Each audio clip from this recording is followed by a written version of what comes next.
Good afternoon. Welcome to the Sunshine Coast Regional District Regular Board Meeting of Thursday, April 24th, 2025. I would like to call this meeting to order at 1:05 p.m.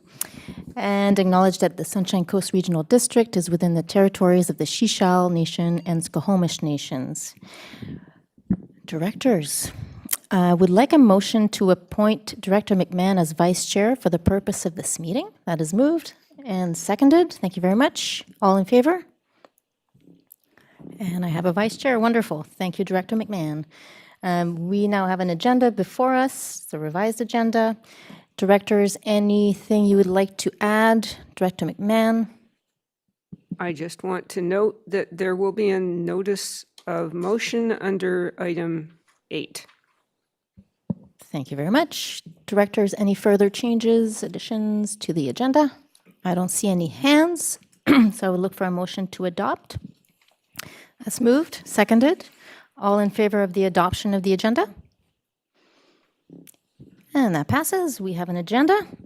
Moving on to item number 3, that's on page 3. Those are the minutes from the regular board meeting of April 10th, 2025. Directors, any omissions, errors in those minutes? If not, I would look for a motion to adopt the minutes.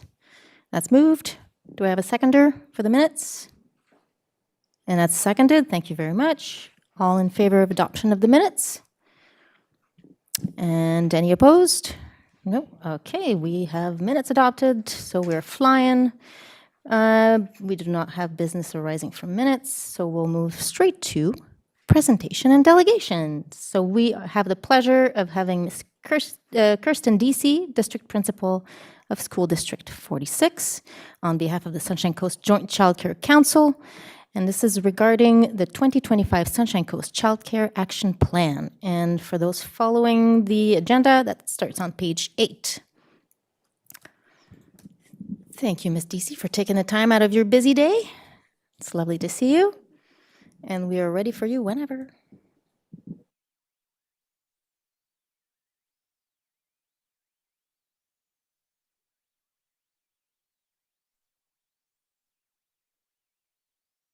If you could speak in your microphone and press, so make sure it's green instead of red. There. Does that work? Can everybody hear me okay?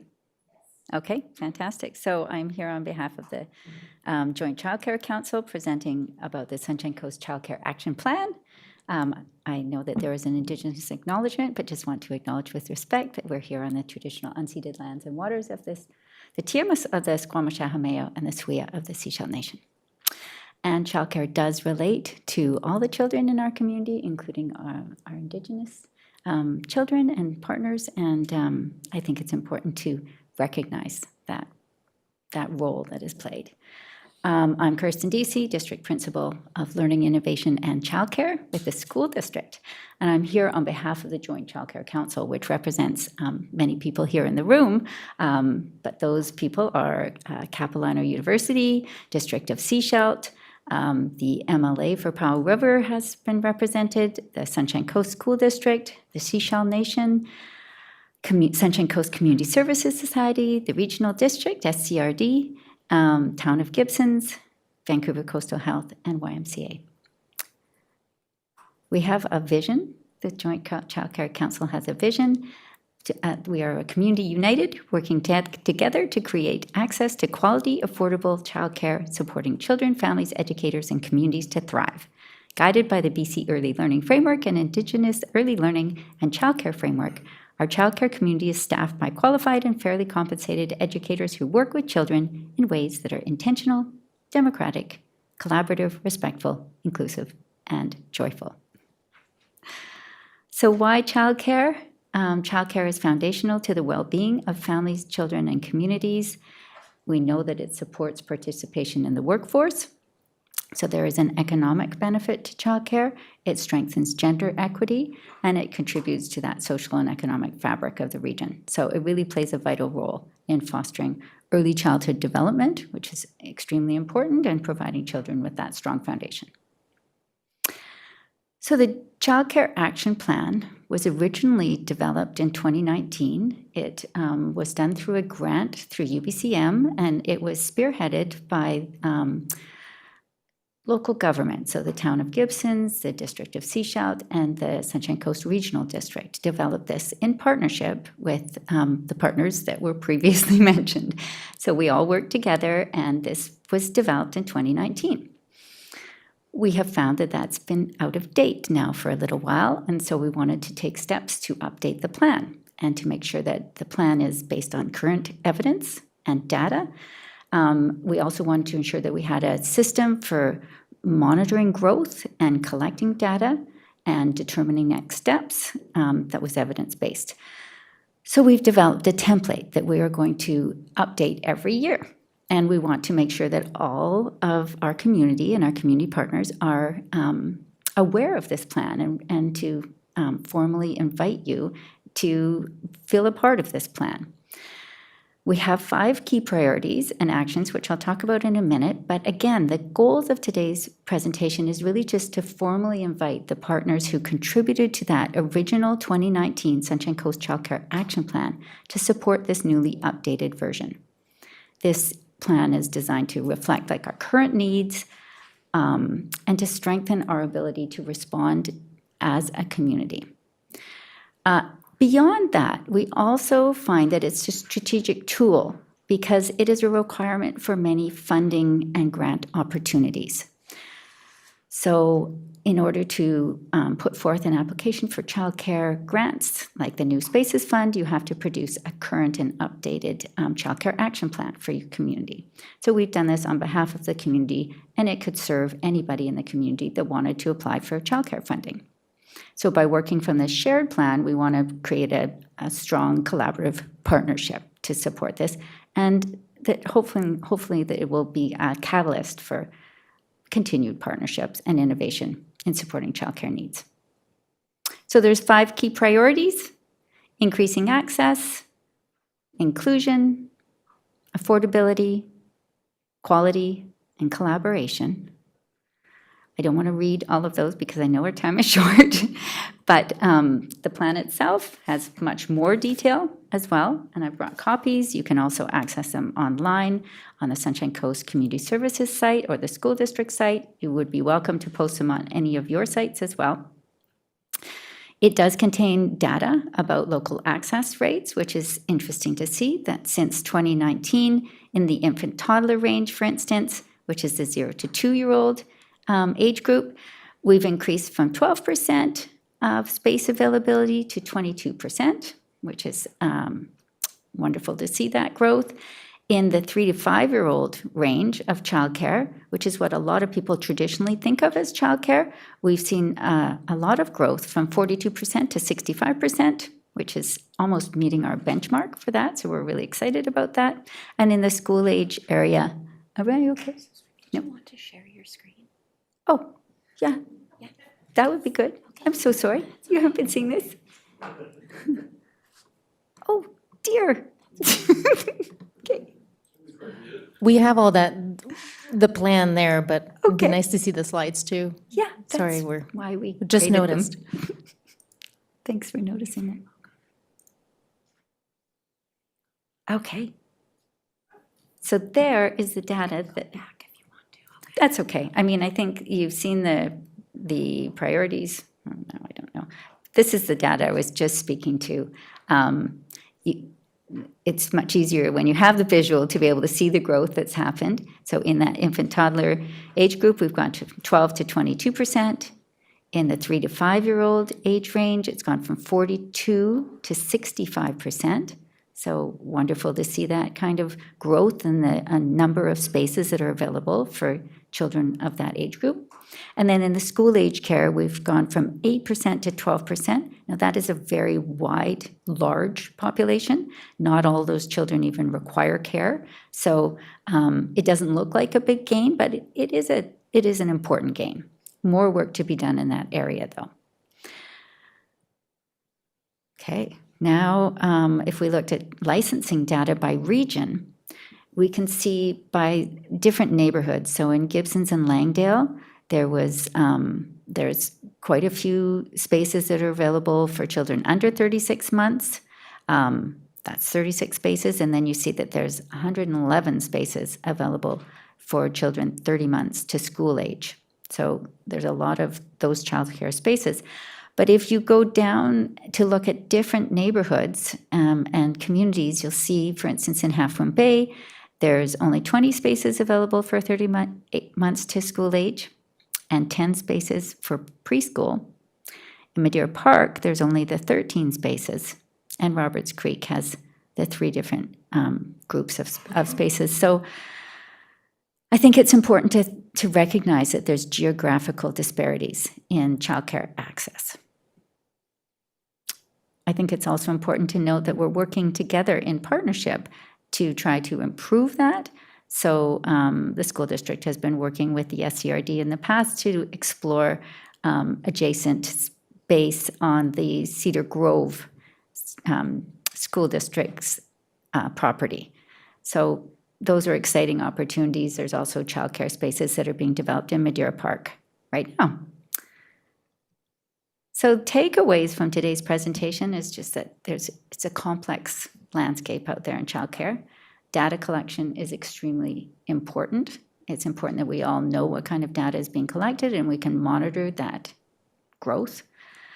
We know that there's key barriers such as staffing shortages and insufficient access to inclusive childcare for children with support needs, and that there's geographical disparities.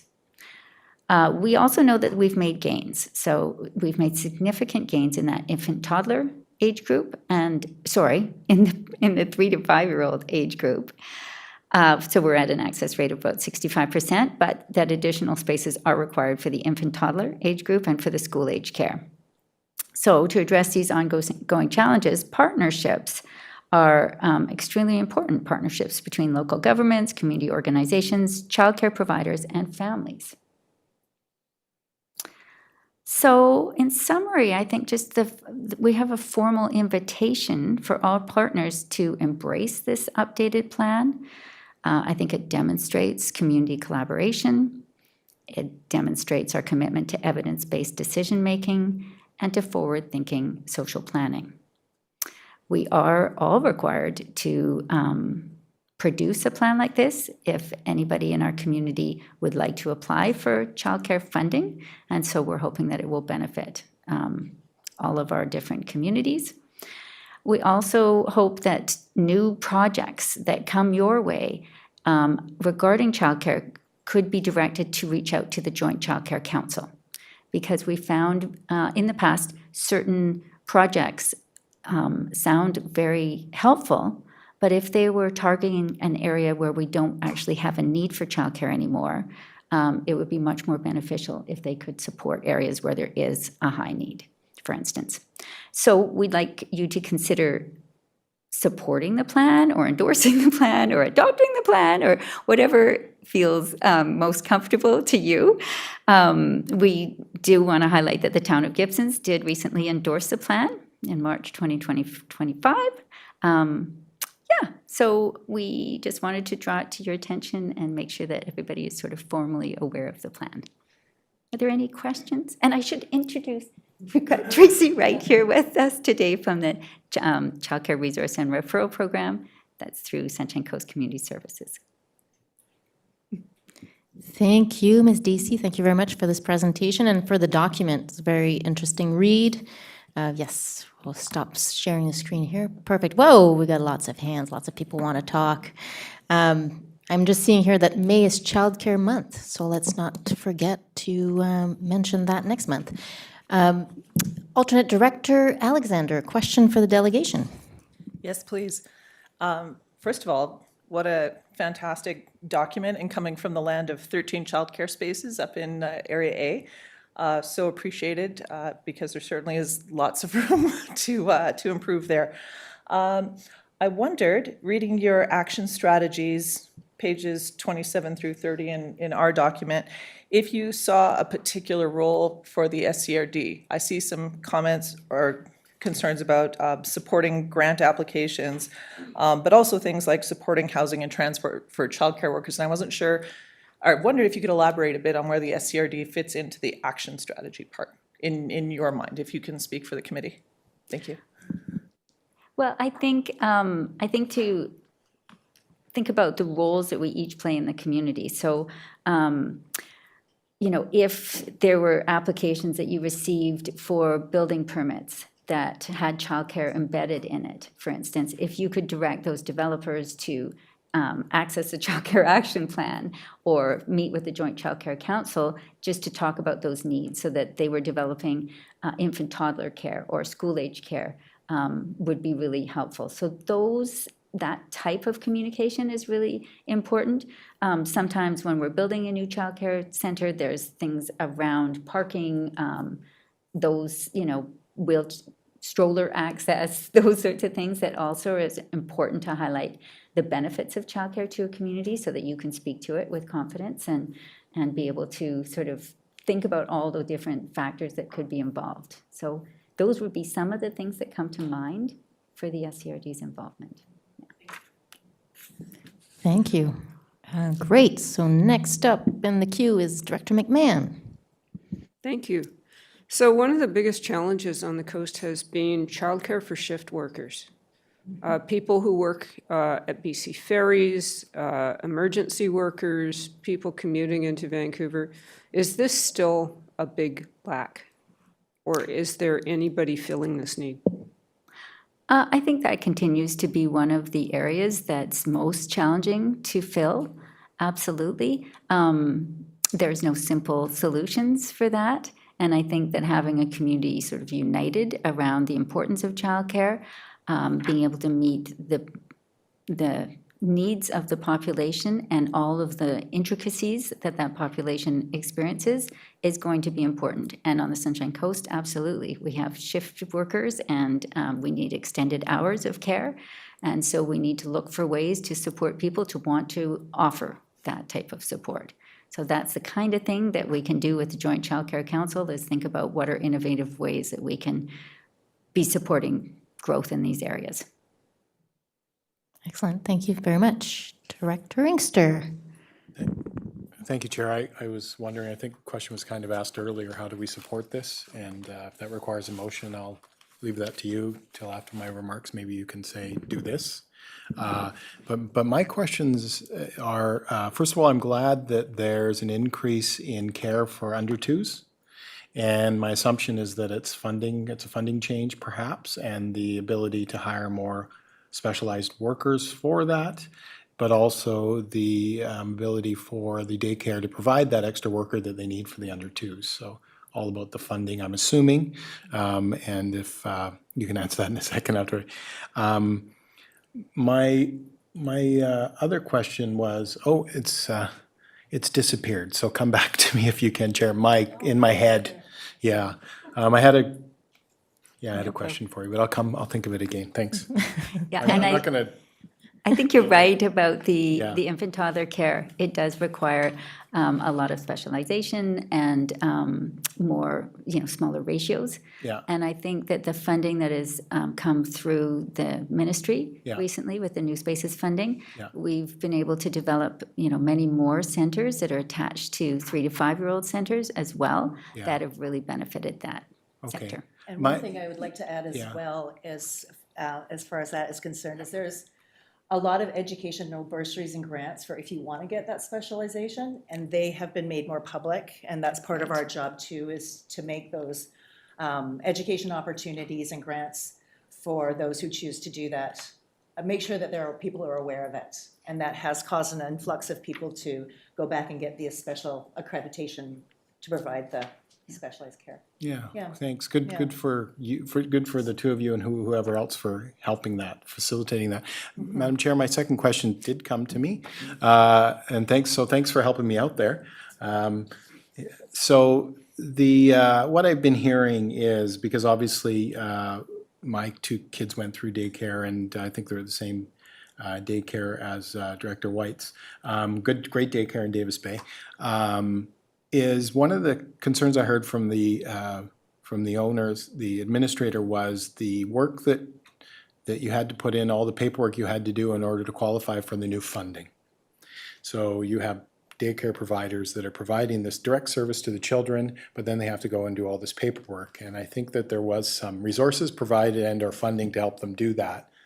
I'm hoping that has continued, but I wonder if you could speak to how we can help them apply for the money to increase the service. Thanks. Yeah, I think that that's a really important factor to consider because many operators on the Sunshine Coast are supported by volunteer parent boards. And the expectation is that they will know how to apply for these grants, they will have the capacity to apply for these grants, and it is not an easy process often. So, you know, I think that it's really important to recognize that we're asking a lot of the people in our community and that these people often cycle through. You know, I was a board member of my local childcare center while my children were young and moved on to different things after that. So I think that organizations like the Child Care Resource and Referral can really help those organizations by supporting them to do this kind of work. So And we're absolutely, really, and we can, absolutely can, but also we do advocate for change because we meet with the ministry fairly often as well. And you know, all the CCRRs throughout the province are hearing from childcare centers that exact same thing. Yeah. The administrative load is not getting lessened, let's put it that way. So we can take those things that we hear and bring it back to the Ministry of Education through ours. So yes, absolutely extra support for doing that work, but also too, trying to streamline it, really, really advocating for the streamline of systems. And as far as I know, there is work being done towards that, but every chance we get, we do talk about that. There shouldn't be as much admin work as there is currently for all these different funding streams. And, you know, as of right now, there's 4 or 5 different pockets of funding, like wage enhancement, fee reduction, and that type of thing. So again, always listening to what the childcare community says, and then making sure that someone in the ministry knows that. And like I said, they hear us. They hear us. It's bumpy. It's a bumpy road right now for that, but we hope it'll get smoother. Yeah. Awesome. Thank you very much. Okay, in the spirit of time, I'm trying to speed things up a little bit, but I'm looking to alternate director Rowe here. Pressure's on.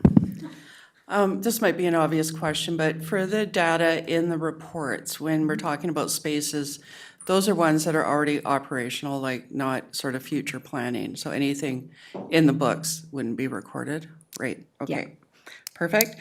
And second of all, years ago, when the district, feels like a decade already, received a grant for a childcare center, was there not a grant also received to do something up in Madeira? And if so, is that the 13 spaces?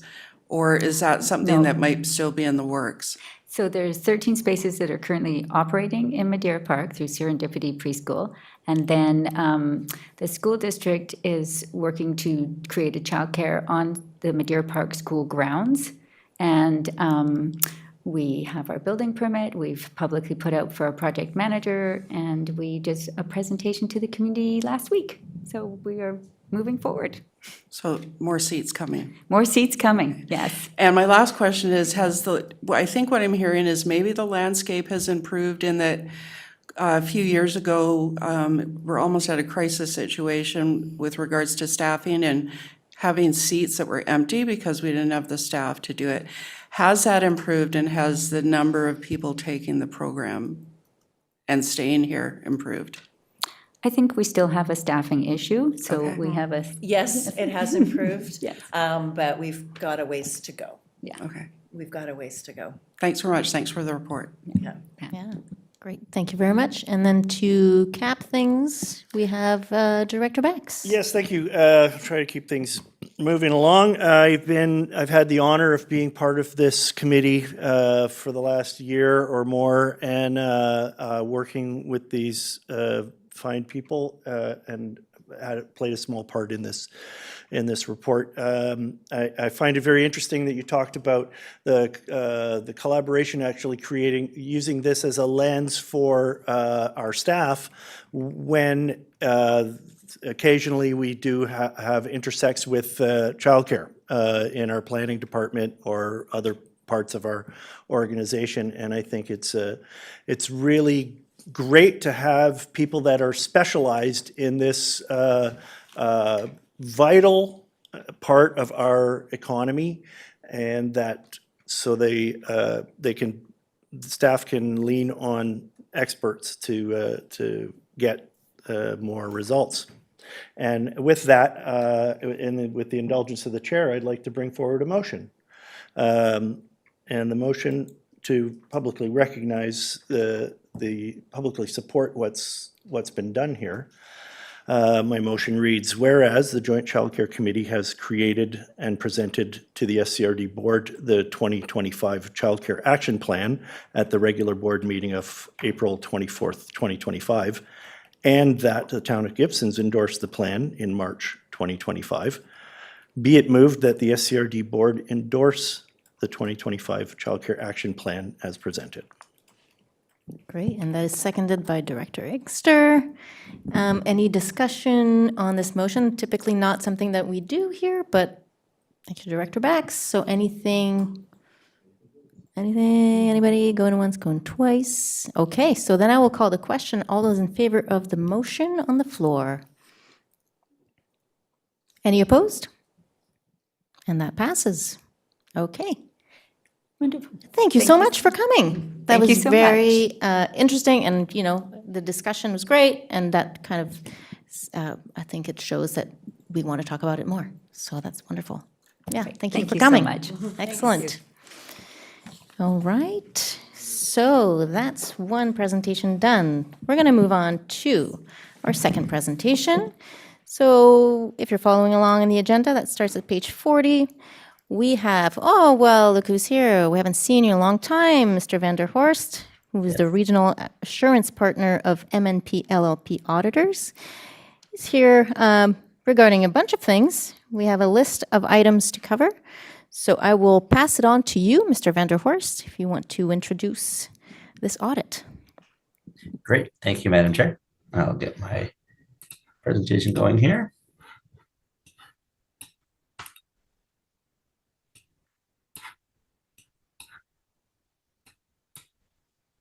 There we go. Thank you to the board for inviting us here to present to you today. Do have a short presentation on your audited financial statements for 2024, and I'd be happy to answer questions at the end. So diving right in, let's go right here. Before I start, a big thank you to staff at the Regional District for helping us with the audit this year. They prepared the financial statements and all the working papers and things that we need. The audit goes very smoothly. We really do appreciate all their effort.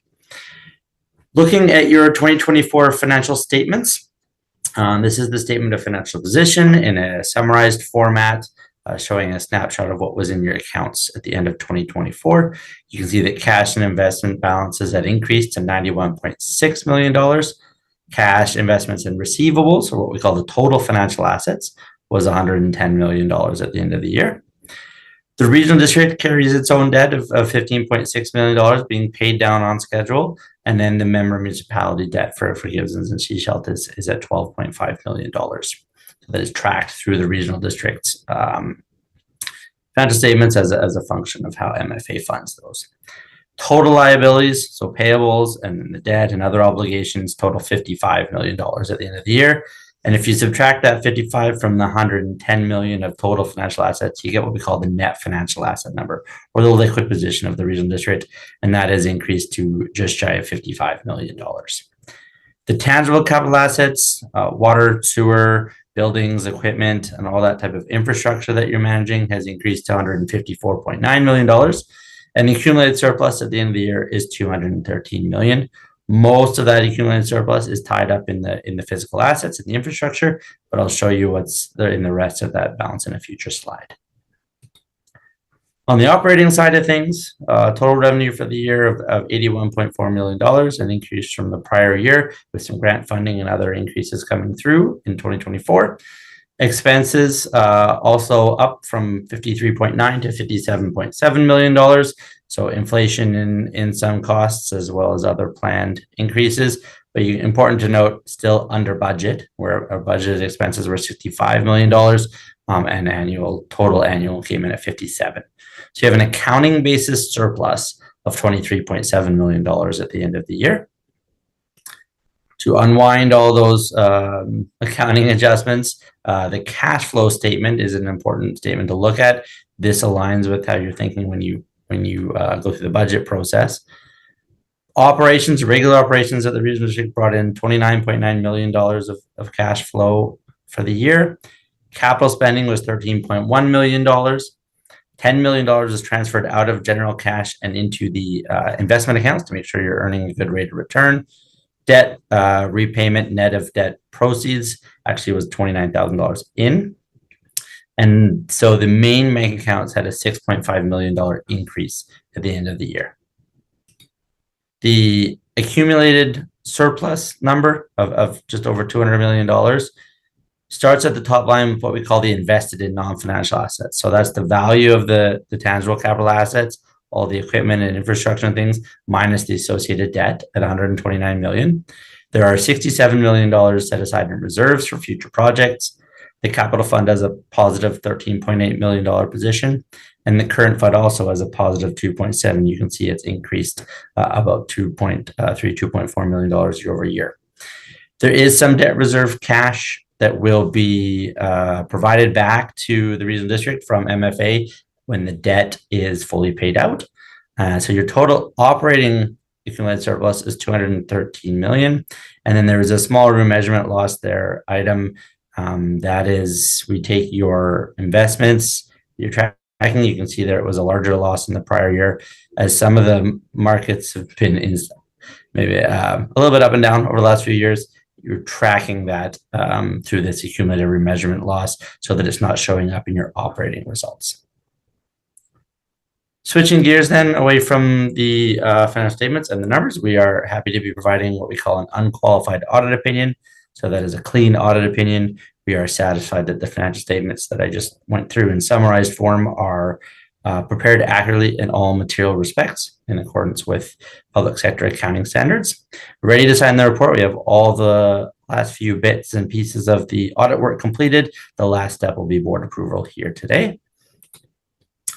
When we're going through our audit, just a reminder that we look at the controls to make sure you're getting accurate financial reporting, and then we sample transactions throughout the year. We don't look at everything. It's just not possible for us to look at every transaction. There are many transactions that the regional district processes every year. Again, a formal acknowledgement and a big thank you to management and staff from Director of Finance on down and in other departments. We really appreciate their assistance with the audit process. I do have to confirm independence. We didn't do any other projects for the regional district from the start of 2020, from January 1st, 2024 to today, that would impair my ability to give you an independent audit opinion. And I will stop there and I'd be happy to answer any questions about the financial statements or the audit process. Wonderful. Thank you very much. And if you could stop sharing your screen when you have a second, that'd be great, so we can see everybody on the screen. Awesome. Beautiful. Great. Always very grateful to see that there are no big issues. So that's a testament to our staff. And thank you so much, Mr. Vanderhorst, for the presentation. Just a reminder that we have a staff report coming after this. So if you have questions for the delegation, that'll be now. If it's for staff, let's wait until the report. Director Inkster. Oh, he will wait. Okay, excellent. So any questions for the delegation? Any directors, alternate directors? Looks like everybody's pretty happy with it. So thank you, Mr. Vanderhorst. Thank you for coming. Lovely to see you again. Have a lovely afternoon. Thanks. Same to you. Okay. Thank you. Bye-bye. Thank you. Okay, so then that takes us to reports. Starting with report 6.1, starting at page 144. Is it Manager Wing going to introduce this? Thank you very much. Thank you, Chair. So I won't go into too much more detail than Corey did. He provided a very good overview of the statements. But I would just like to highlight that we're presenting these, the audited financial statements for 2024 and the statement of financial information for the board's approval today, for review and approval. The one thing I would like to touch on, Corey mentioned the accounting surplus of $23.7 million, which is different from how we traditionally report a surplus in terms of sources and total sources and uses of funds. So some things that are excluded from that operating surplus of 23 million are things like transfers to reserves. So we tax for future capital and transfer those funds to reserves. You record the revenue, but not the expense. Another example would be the universal metering project is funded through a grant. That's a capital expenditure, so it's not an expense per accounting standards. However, the revenue, the grant revenue associated with that is. So that was $5.4 million in 2024, revenue exceeding the expenditure. That capital expenditure is then recognized over the life of the asset as amortization, which is also a non-cash expense, which shows in the statement of operations. So those are just some of the adjustments that happened. By far the biggest ones are the capital expenditures, which were 13.1 million for 2024, and then transfers to reserves, which were north of $11 million on a net basis. So that's the biggest adjustments that happened in there. There's also things like debt payments and debt funding, things like that. In January, we reported the budget surplus of $3.8 million for 2024. So that's total sources and uses of funds, and that's really a true reflection of kind of the operating surplus as it relates to our budget. So with that, I will take any questions. Thank you so much for that introduction. So, would directors have any questions for Director Inkster? Remembered to ask the question. Through you to staff, a couple of questions, financial questions here. The first one, I'm assuming they have. The second one, two and three may be difficult to come up with. I just wanted to ask if there's any debt we're retiring in the next couple of years, 2025 and 2026. And then can I proceed with my next two questions as well then? Or just go to that one and then Well, let's ask for, sure. perhaps let's get that one answered first. If Manager Wing has that answer, we will be retiring any debt. in Yes, thank you. 2025. I'm not 100% sure on the exact timing, but there are a number of long-term debt issues that will be expiring over the next couple of years. Those would include borrowing for the community recreation facilities. That 20-year debt is due to expire here shortly. So I believe there's a semi-annual debt report that's presented, and that information would be included on that report. Okay. Yep. Thanks. Okay, and you have further questions? Yeah, good to hear. Good to hear we're retiring some debt, although we then have to look at facilities in terms of refresh, as we've talked about before. So it's always going to be taxation for those. Do we know about what percentage we're paying in terms of interest on debt and what we're receiving on debt percentage around? Do we know anything close to that? What were we paying, what we're receiving in terms of percentage cost and percentage return on debt around about? It's hard to be specific with the laddering that we sometimes do. Thanks, Chair. Manager Wing, do you have that number tip of your fingers? Just clarification on the question was what the interest rate is on our debt currently? Yeah, okay, thank you. Pay and on investments that we receive. Thanks. It's not the same figure for both, but it's around between two amounts usually. Thanks. Yeah, that's correct. So I will refer to page 91 of the agenda, which is the disclosure note for long-term debt. And this will actually answer your previous question as well. There's a column there for when these various debts mature. You can see the interest rates that we're paying on the long-term debt in that report. They range from 0.91% up to 4.77%. Those rates are typically set for 10 years initially on the initial issue of the debt, and then reset every 5 years after that, based on current indicative market rates. So MFA will go out to market and achieve the best rate. The liabilities under agreement at the bottom, those are listed at 4.05%. That's a floating rate that changes daily. And it's variable rate, yeah, changes daily. To answer your question on the investments, I'll refer you to page 88 of the agenda, which is the note for portfolio investments. There are footnotes to this which outline kind of the interest rates that are earned throughout the year on the various investments. They'll differ depending on the timing. You know, longer term investments will generally attract more interest than shorter term. What is excluded from portfolio investments is approximately just over 29 million in what we could call cash equivalent investments, which are high interest savings accounts, you know, basically associated with short-term liquidity needs. And those are offered through the Municipal Finance Authority as well at very, very competitive rates. Yeah. Yeah. Like a float. Yeah, exactly. Yeah. Okay, you're welcome. Thank you, staff. Yeah.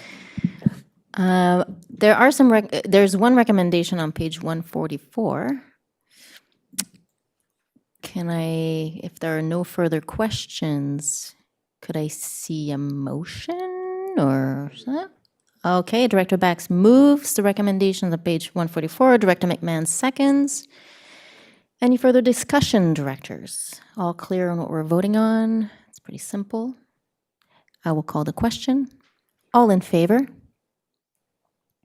Any opposed? That passes. Thank you very much. One more audit done. Fantastic. So that takes us to item 6.2, if I'm not mistaken. Vice Chair, keep me in check if I'm straying, which are the Committee of the Whole meeting recommendations, number 1 to 3. That's from the April 10th meeting, and that's on page 150. So everybody got that? Excellent. So any, Director Inkster, your hand is still up. I'm going to assume that's residual from earlier. So anything, any recommendations directors would like to pull? Oh, Director McMahon? No, sorry, didn't want to pull anything. I was just going to move the recommendations. Excellent. Do I have a seconder to approve the recommendations from Committee of the Whole? Thank you, Alternate Director Alexander. Any questions? Any discussion? We're good. All in favor? Any opposed? That passes. And that takes us to item 6.3. That's on page 153, Electoral Area Services Committee meeting recommendations from April 17th, 2025. For this item, I will pass the chair to Director McMahon, as I would like to pull a few recommendations. Right. So we are on page 153, and at least I believe we are. I hope we are. We're looking at recommendations 1 through 11. And does anyone wish to pull any of these recommendations? Oh, look, Director Gabius. Surprise. Thank you, Chair. Yes, I would like to pull, before we vote on the block, I would like to pull recommendations number 8 and 9. Okay, those are pulled. How about a motion to approve recommendations 1 through 7 and 10 and 11? Moved, seconded. All in favor? All right, those go through and then over to Director Gabius.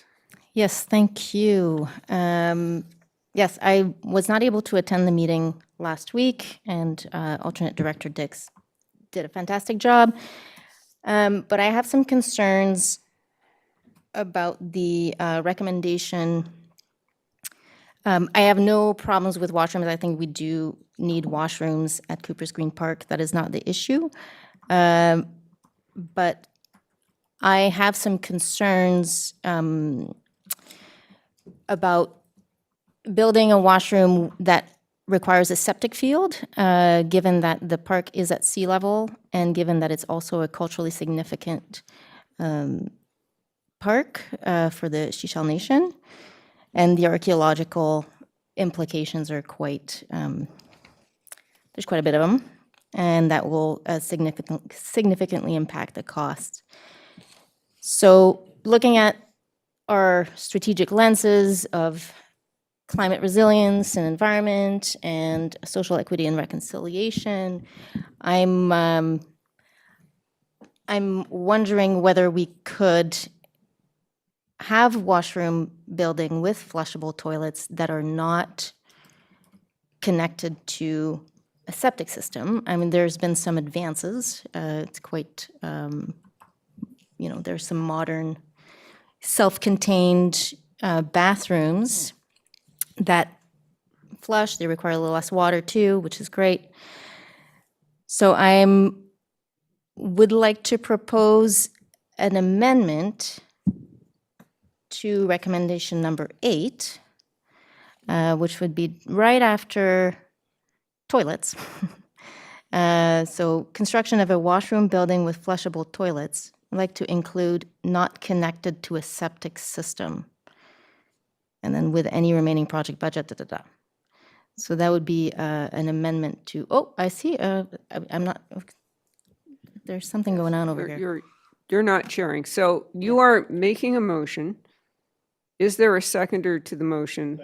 Okay, seconded for discussion and over to alternate director Alexander. Thank you. This is probably a question for staff, but through the alternative chair here. I wondered, when we use the phrase "not connected to a septic system," is that a problem? Should the wording be "not connected to a septic field," or am I making a mountain out of nothing? And who from staff would like to weigh in on that?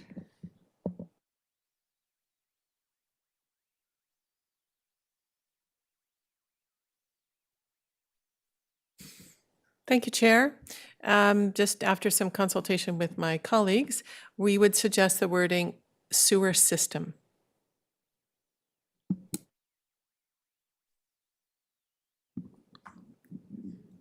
So procedurally, how should we go about this? Or is this a friendly amendment? No. This is, well, there is no such thing as a friendly amendment, but if you wished to reword your recommendation to sewer system, and the seconder wished to resecond this so that we are clear about what we're talking about. Okay. So, if this is all the discussion, then, okay. We are voting to amend recommendation number 8. Is the director wishing to discuss the amendment? Could I ask a question of the motion maker? By all means, I shall allow I this. just wanted to confirm that a system not connected to the sewer is what you were intending by your amendment, because I thought it was the septic that was the quote-unquote evil here.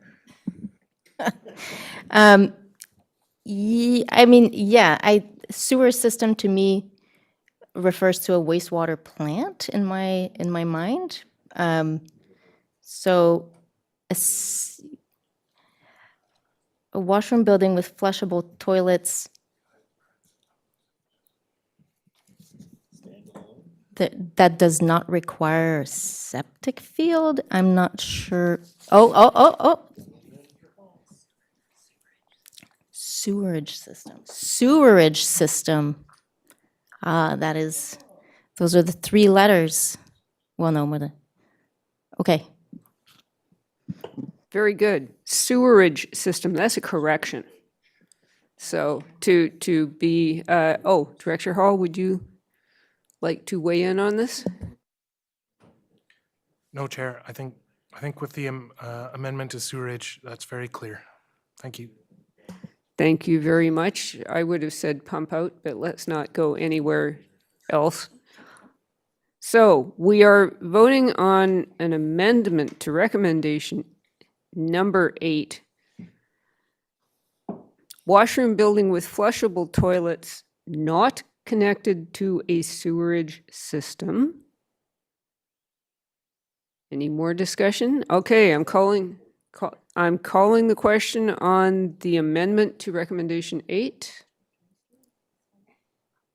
Sorry, Director Inkster, are you wishing to speak to the motion? I beg your pardon. Thanks, Chair. That's why I put up my hand. I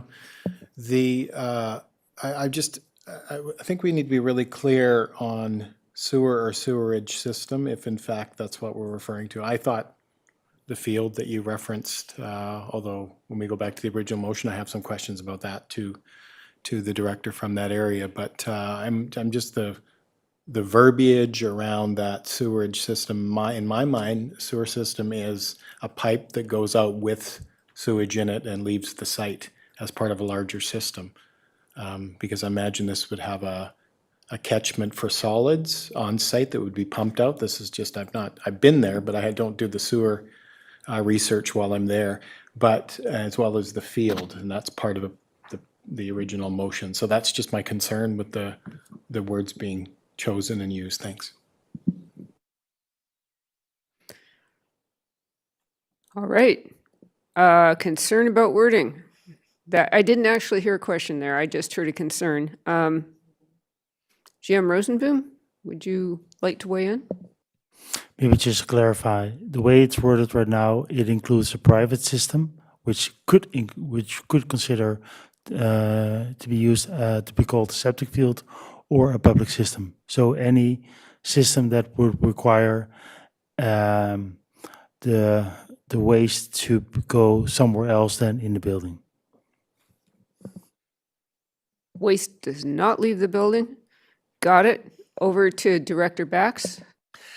Yeah, I think this whole exercise is to ensure that staff recognizes the desires of the board, and that it's to create a bathroom system that is standalone, that does not connect to a septic field or a septic system, and that, you know, I've used them at weddings. You rent a trailer and it's got 2 bathrooms. It's a really wonderful thing.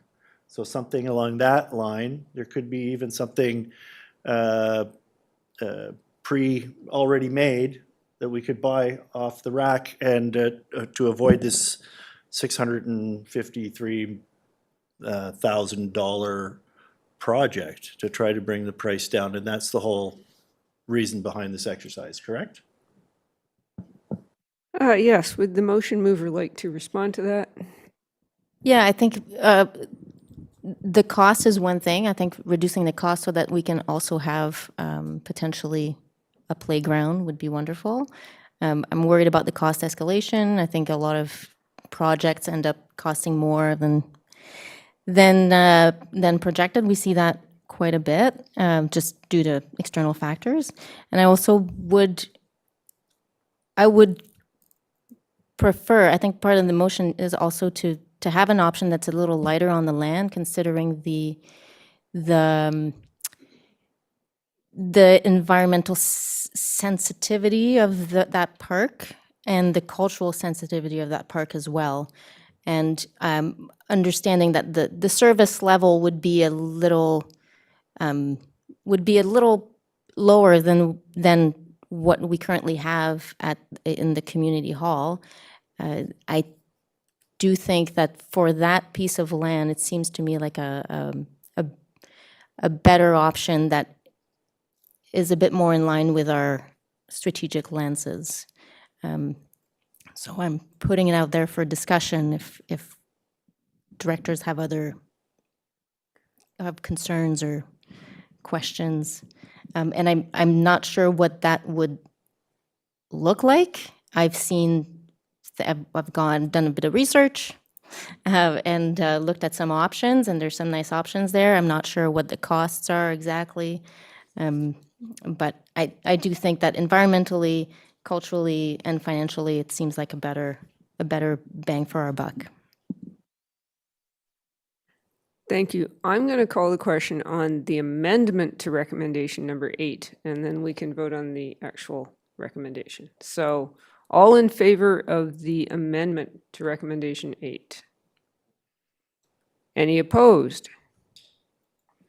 No one seems to be opposed. So recommendation number 8 as amended is on the floor.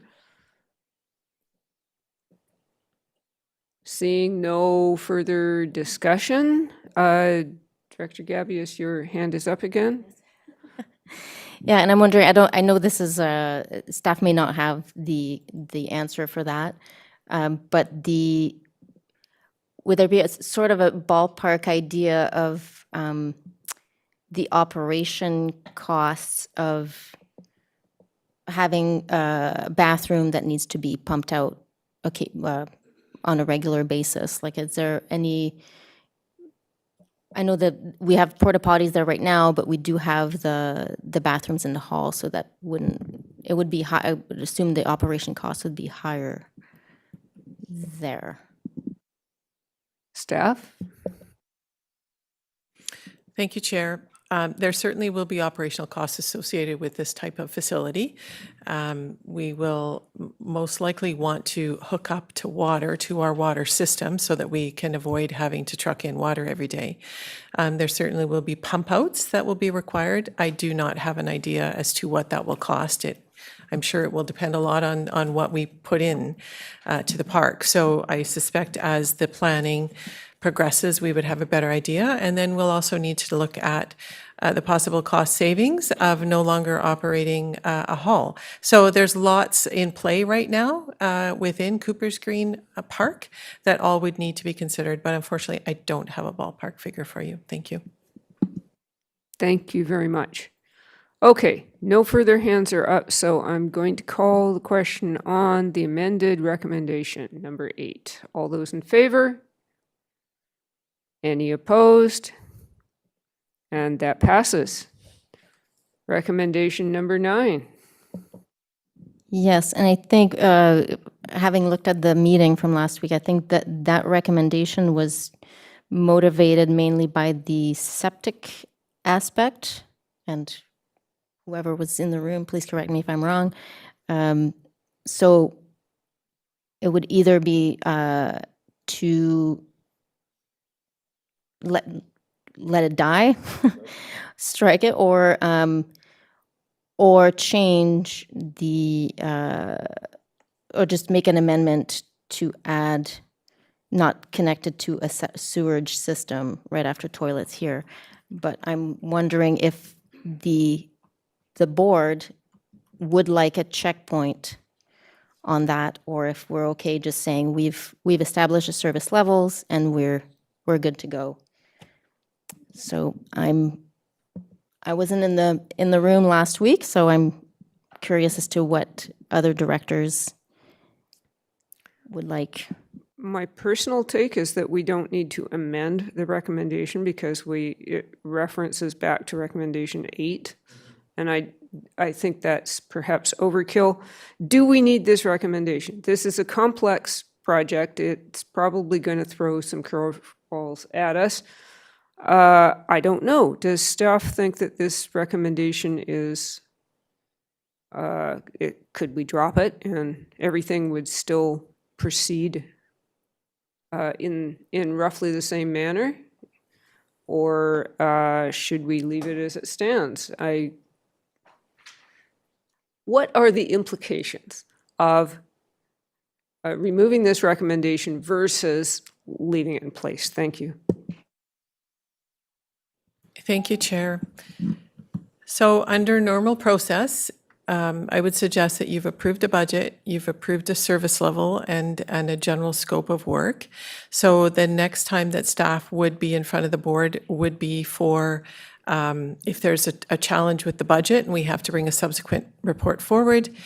Under contract award, given that this project is over $100,000, we would be in front of you for a contract award. And then the next time would be for a ribbon cutting. So if the board desires more check-ins than that, then that would require a subsequent resolution. Thank you. Thank you. So what we could do at this point is simply not pass recommendation number 9 and proceed. Director Bax. Well, I don't see an issue with recommendation number 9 being passed, personally. I did want to bring forward some information. I did a little research on portable toilets, and I put a link in the chat if you want to have a look at it. I know these things disappear when the Zoom meeting's over, but I don't see why we would not pass the recommendation as it stands. I think it allows staff to check in with us before they proceed much farther. Fine. I'm just going to go back to area B. Personally, I think we could dispense with the recommendation, but I defer to the director whose porta potties these will be. Yeah, I mean, it's a little, there's a bit of anxiety on my end just because I don't know what it's going to look like, and I'm hoping it's the community is okay with this like slight reduction in service level. I think the rationale is good, and it will allow us to get a little bit more out of that budget. So yeah, there's like, I wish I could see what it would look like so I could be sure that it's, this is something that the community can get behind. But at that point, when we're about to start construction, like it would just be for my own. So I think we can forego this recommendation. Okay, so in the absence of a motion, then we simply. No, sorry, I'm sorry. I'm really hoping for a motion. Yeah, okay. Or not a motion.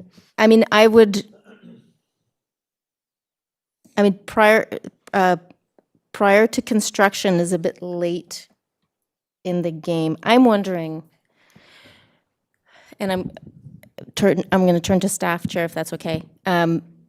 Would it be possible to have a really high-level report that's not very complicated, just to let us know, like, these are some models that we could go for, and this is about how much it would cost?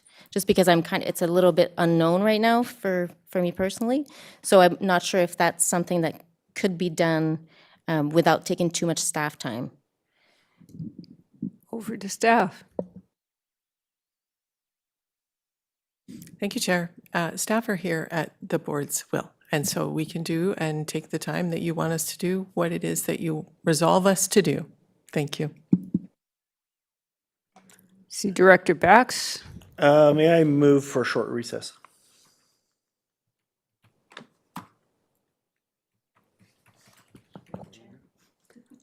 All right, fine. Then 3 minutes.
resuming our meeting, and I am looking hopefully towards Area B for a motion. Yes, and thank you, Chair, and thank you for your patience, everyone. Let's try to figure this out.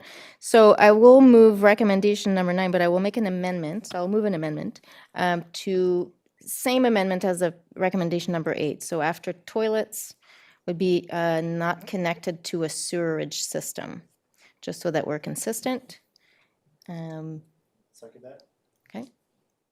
Thank you. That amendment is seconded.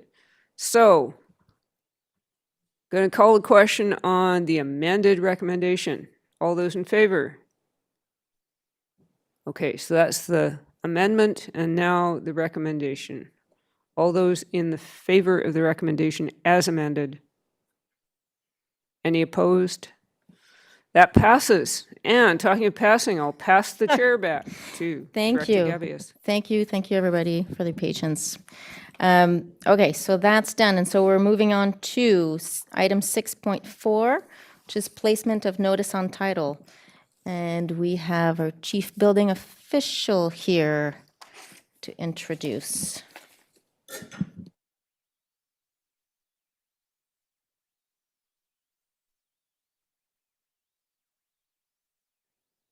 Thank you and good afternoon. Today's report lists information about 3 properties where building matters contravene regional district bylaws. Staff are recommending that corporate officer be authorized to register a bylaw contravention notice on their land titles in accordance with Section 57 of the Community Charter. Property owners have been notified of today's meeting, but staff are not aware of any intending on participating. Staff are happy to try and answer any questions the board may have. Thank you. I do have a little script here I need to read. I'm assuming I can read it, and that's good for all 3 of them. It's one set of regular, okay. So letters have been sent advising the registered owners that certain specific conditions exist regarding their property and requesting that building permit be obtained and completed in an effort to achieve voluntary compliance. The community charter requires that the regional district board must pass a resolution to place a notice on title. The corporate officer has sent registered letters to all of the registered owners of the properties listed in this report. The owners have been advised of the date and time of the board meeting at which the decision to register a notice on title will be made, and that at this meeting they will be afforded the opportunity to speak to the issue being registered. If the registered owner is in the webinar or the boardroom and wishes to speak, we ask that you please raise your hand. If attending virtually, please use the raise hand tool or *6 and I will unmute you to speak. And there's no one in the gallery, whether in person or online. So, Director McMahon. Yes, I think this is pretty straightforward, so I would like to move the recommendations on page 158. Thank you. Seconded by alternate Director Alexander. Any further discussion or questions from the directors? I don't see any hands, so I'll call the question. All in favor? Any opposed? That passes. Thank you very much. Okay, that's done. So we're moving on to communications, and lo and behold, we have some good news from BC Transit. Woo, woo, woo. Transit expansion initiatives have been approved for implementation, so that's wonderful. Jim Gagnon, would you like to speak to this, or? Yeah. Good news or good news? Thank you, Chair. Certainly, this is good news indeed, and we've already started our conversations with BC Transit as there are 800 hours that we are hoping to implement the beginning of June to address some of our overloads and pass-ups on Route 90. The other 2 expansions, which are also to our Route 90 and to Custom Transit, or our Handy Dart service, those won't be implemented until at least January of 2026 because they involve additional fleet units. And so those are already under order. They went under order when you signed your MOU back in September. And so we do expect that we won't have those fleet units until early of 2026, but planning will occur the end of this year. And hopefully will be ready to go. So I expect that you will see the implications of this in your annual operating agreement that will come forward from BC Transit. We typically get that in June. So we did have a budget that was approved by the board for the expansion based on the estimated costs. Those will now be built into your actual AOA that you will pass when it comes forward in June. Thank you. Thank you very much for that. Director Bax, comment, question? Yeah, through the chair. So the general manager mentioned that there's, I believe, 800 more hours coming in June. And is that weekends or weekdays? Is that an expansion? I know we're working on getting a 30-minute service from 6 to 6 on Route 90. And I was wondering what the change is in June as opposed to what the change is going to happen in January. Would Jim Gagnon care to answer this question? Thank you, Chair. As per the letter on the second page where it addresses the 800 hours, those are specifically on weekends. And then the actual expansion to frequency of 30 minutes from 6 to 6 is part of the 2,700 additional hours in January. Thank you. Perfect. Thank you. Director Inkster. Thank you, Chair. I'm glad to see this support from the provincial government for our plans, because this part seems to be fully behind transit. I'm on transit quite a bit, and I see a lot of full buses, so I'm seeing good use being made of our transit systems. I look forward to the expansion plans that we've talked about more recently, which is north of downtown Sechelt, which is West Sechelt, and/or to include Half Moon Bay, and maybe further north if we can get those buses being used and promoted to be used and promoted by the users to use them, so that we can start climbing further north with our bus services as far as Pender Harbor to get the whole coast off our crowded, congested roadway.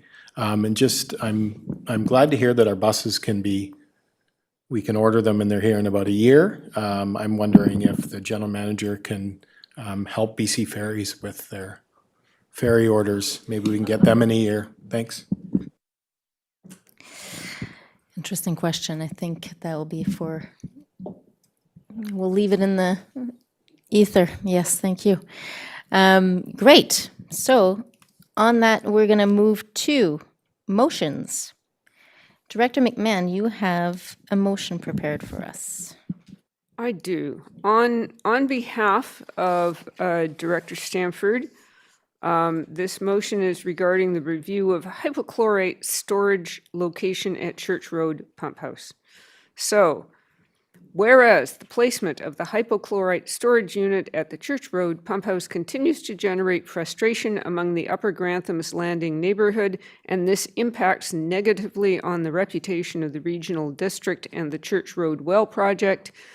Whereas the Sunshine Coast Regional District Board has not had the opportunity to assess the potential implications of relocating the storage unit to a less visually prominent position on the pump house site, therefore be it resolved that a report with options and associated impacts of relocating the storage container to the Fisher Road side of the pump house be brought forward to a committee of the whole meeting, and that the report include funding options for the potential relocation of the Church Road hypochlorite storage unit.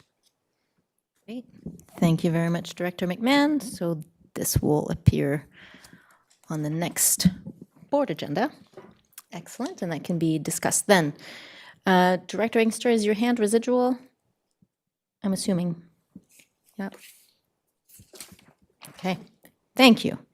So we have no bylaws. Moving on to directors' reports. I will start with Director Inkster over there. Thank you. I think alternate Director Rowe would be happy when I say I've said enough today, and so I won't be saying anything at director's report. Thank you. Well, thank you for that. Director Paul, do you have a little update for us? Yeah, sorry. I was off on holidays for a couple of weeks, so don't really have anything to say. The last thing I attended was the groundbreaking ceremony, so it was pretty fun. So Yeah, it was great to see you there. Thank you for coming. All right. Well, I hope you had a good, restful time. Director Bax. Yeah, thank you. So since we last talked, I participated in the Youth Action Committee meeting, which was quite interesting, and I believe I've forwarded the minutes from that meeting. No, I haven't forwarded them. I haven't received the minutes from that meeting. I forwarded the minutes from the previous meeting, but as your liaison to that committee, I will forward those minutes to you as soon as I get them.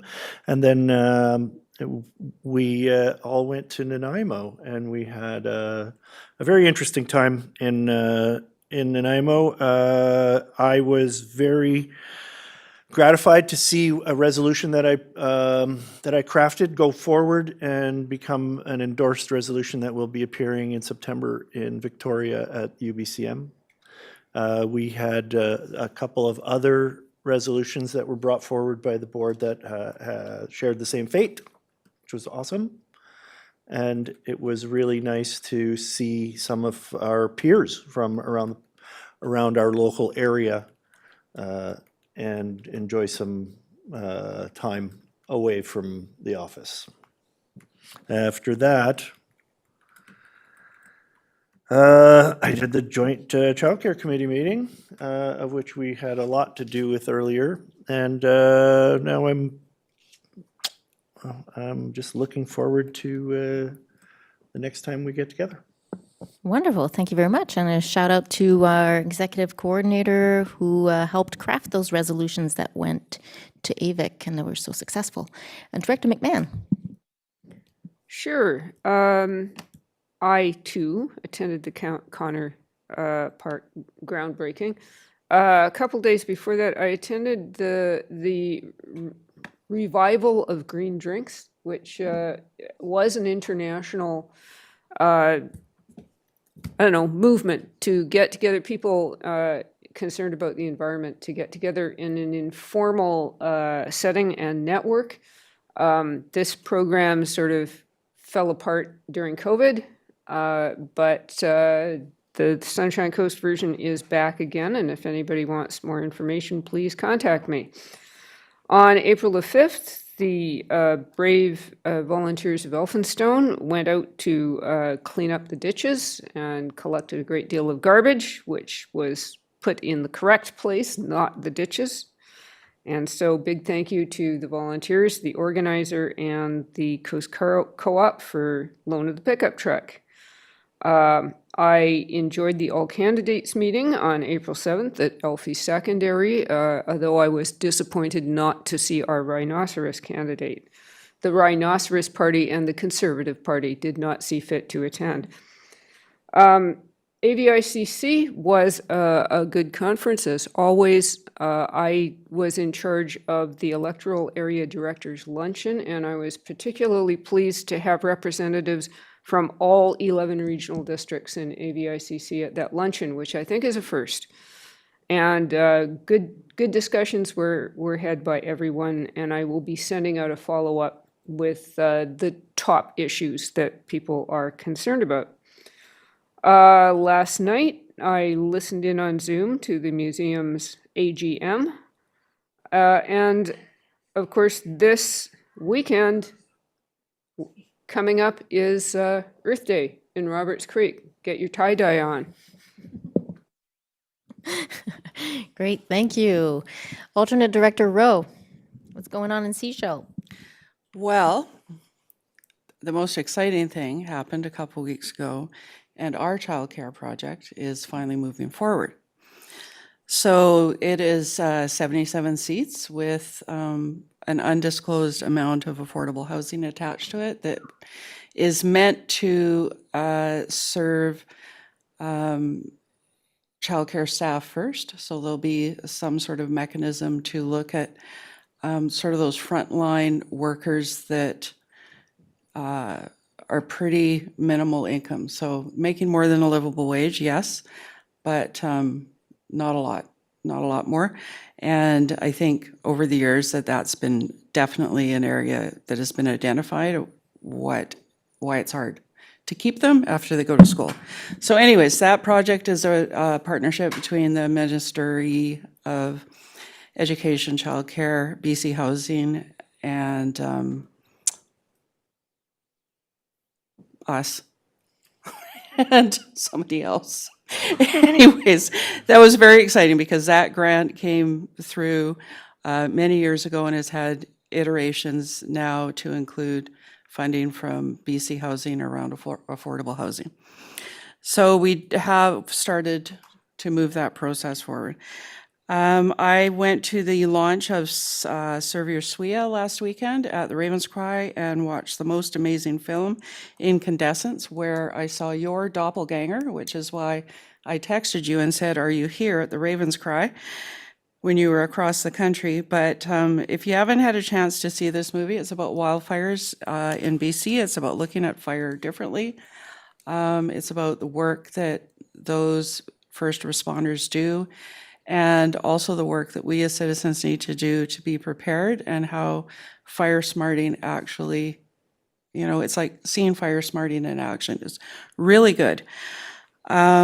And so that's going to lead into two things. Number one, there is so the Serve Your Suya is a Sanco initiative, and the first project is May 3rd at the Longhouse Fire Smarting area around there. And I think you guys have already received the information, but I have committed 5 of Seashell Council to be there, so, you know, I guess take it as a challenge if you want. And second of all, our Seashell Community Association Forum is putting on their second emergency preparedness. It's turning into a convention. I'm not even going to call it a town hall. On May the 10th at the Senior Center. Sorry, I don't have the time on me, but again, it's all about us being ready.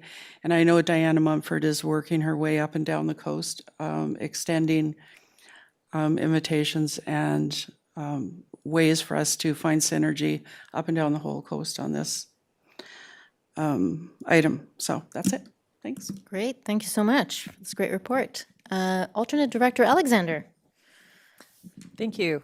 Director Lee has not given me a report, but I know that he would want me to mention for the calendars of Area A residents, April 30th, there is a FARA meeting at the Community Hall. And May 6th, we are also hosting Diana Mumford, we being Area A, not we, the FARA group, but Diana Mumford will be attending at our Legion to talk about emergency preparedness, along with Jim Cameron, our fire chief. May 6th, 6 o'clock, Legion, everybody's welcome, families welcome. And of course, to everyone in Area A, please get your composter. We've learned a lot today. Let's jump on that. Thank you. Yes, thank you very much. And just on my end, I was also in Nanaimo at the Association of Vancouver Island and Coastal Communities, and pleased to report that Director McMahon was acclaimed once again to be the electoral area representative on the executive of AVEC. So that's wonderful. Got coast representation, and I was very honored to be part of a presentation at AVEC on regional collaboration to accelerate climate action.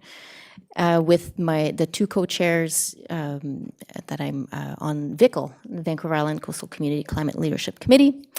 And we had a great panel it was specific to watershed security, which was really interesting and well received. So I will send you some more information. And as you know, I had to travel last week to my hometown in Quebec, and I really this being in local government makes you look at other municipalities and places and with different eyes, and got to spend a morning in Montreal, which always strikes me as such a human-centric city, like lots of places to, I think the word in French is flâner, so it's just like spending time, just kind of, you know, sitting down, lots of really cool public art and public furniture, which is so great to see. And also there was a publication in my hometown called Le Trifluvien, which was put out by the city of Trois-Rivières, which is my hometown.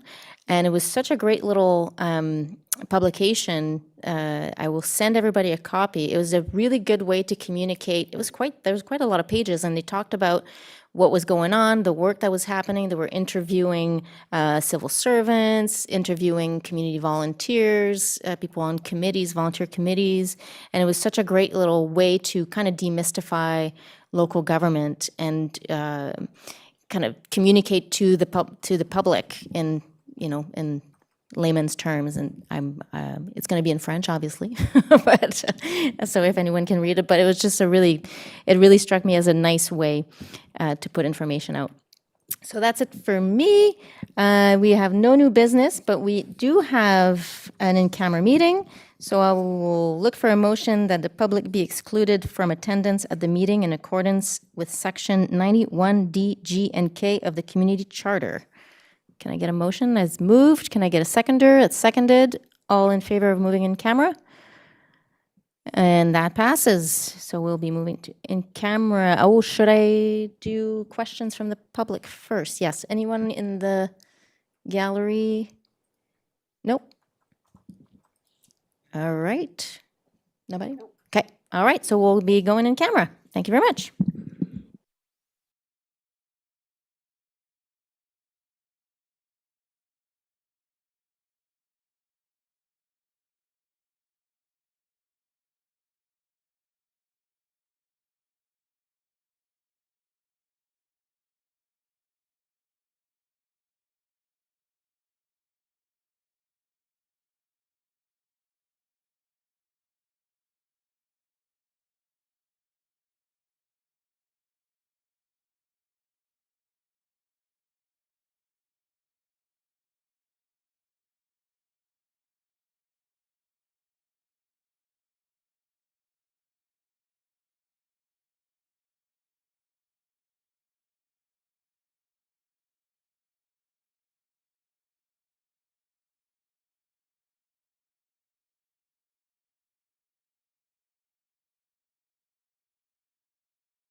to the regular board meeting of April 24th, 2025.